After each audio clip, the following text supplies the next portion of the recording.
Welcome to today's video, where I'm going to talk about swinging strike rate and how we can use it to understand and predict strikeout rate.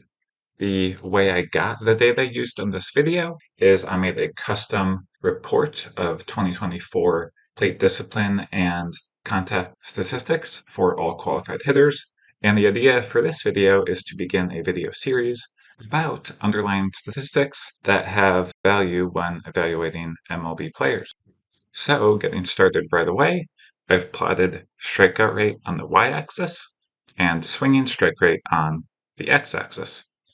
Each point represents an individual hitter's swinging strike and strikeout rate, and we can already see pretty tight relationship between the two, where strikeout rate is usually about double swinging strike rate.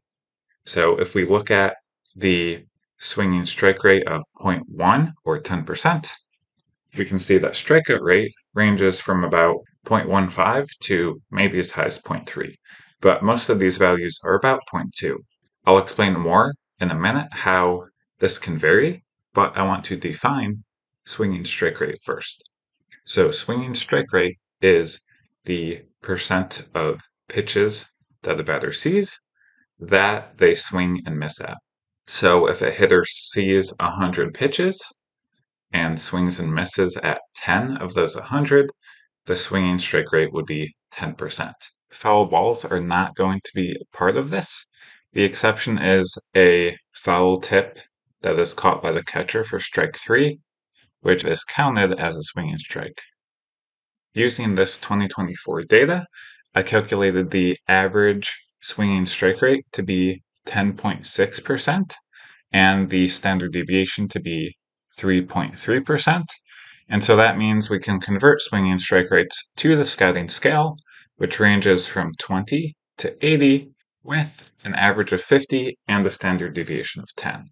So I don't have all these memorized, but I just kind of know that the average swinging strike rate is 11, and this ranges from 2 to 20%. And so in my head, that really helps me evaluate where each hitter is.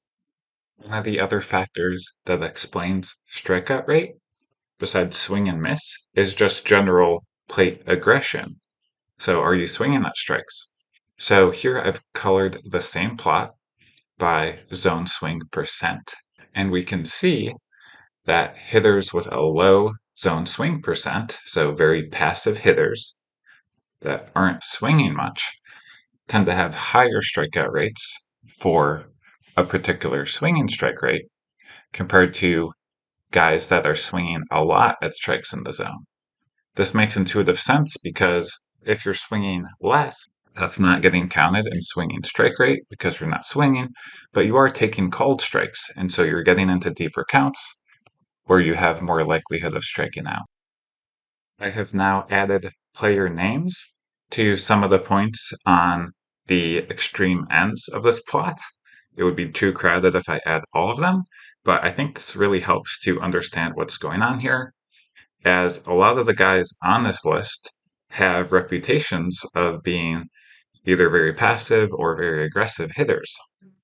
For example, among guys who run high strikeout rates for their swinging strike rate, we see guys like Seiya Suzuki, who's known for being a very passive and patient hitter.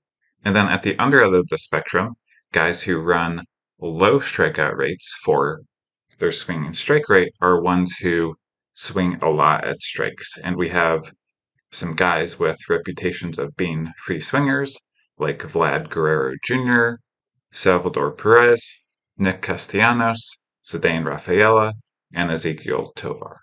And this looks pretty clean now because I'm using qualified hitters for a full season.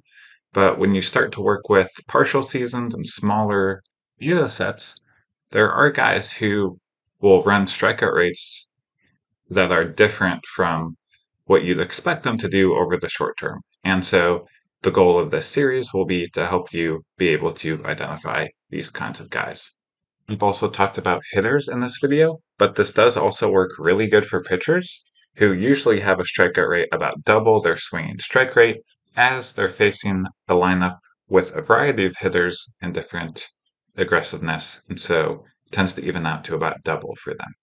So I think I'm gonna stop here for this video. Hopefully you can already see how just understanding swing and strike rate and zone swing can give you a really good idea of what a corresponding strikeout rate should be. So thanks for watching. If you enjoyed, please like and subscribe, and I'll see you in the next one.